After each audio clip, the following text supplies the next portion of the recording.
நித்தமும் பாலிலே நீராட்டுவோம், பச்சை நிறத்திலே பட்டாடை நாம் கட்டுவோம். நித்தமும் பாலிலே நீராட்டுவோம், பச்சை நிறத்திலே பட்டாடை நாம் கட்டுவோம்.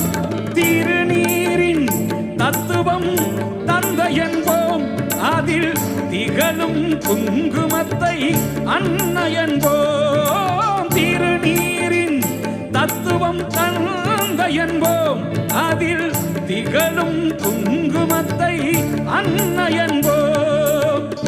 சந்தனம் மணக்குது, கற்பூரம் ஜொலிக்குது, சந்தனம் மணக்குது, கற்பூரம் ஜொலிக்குது.